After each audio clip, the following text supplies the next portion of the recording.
Am început să fac niște pancake. Aici am banane care nu s-au mâncat.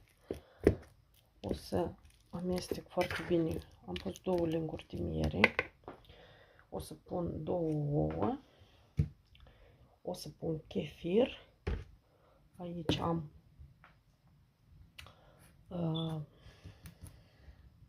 praf de copt și făină. Să mă uit dacă am vanilie, dar nu știu sigur. Am găsit ceva, am găsit o aromă de cireșe și nu știu ce mai are aici, și un pic de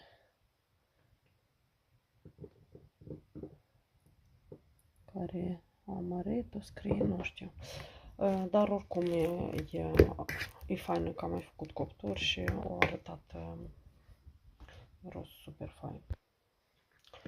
Am pus 2 ouă. Astea la mine se mănâncă ca pâine caldă. Eu dacă le fac.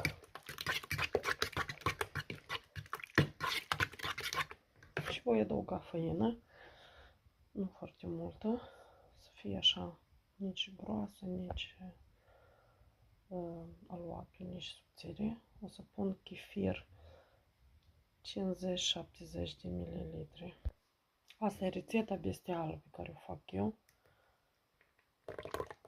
de mult tare. Cam așa.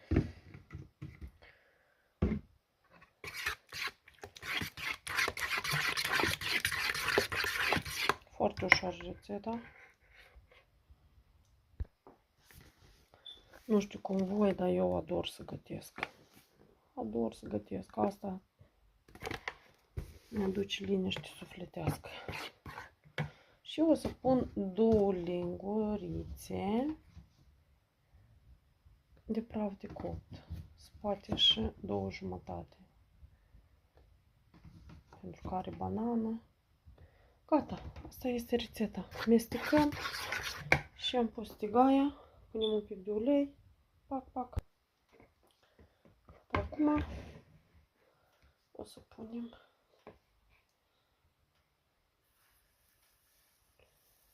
așa. Ușor să fac, foarte ușor. Eu le pun.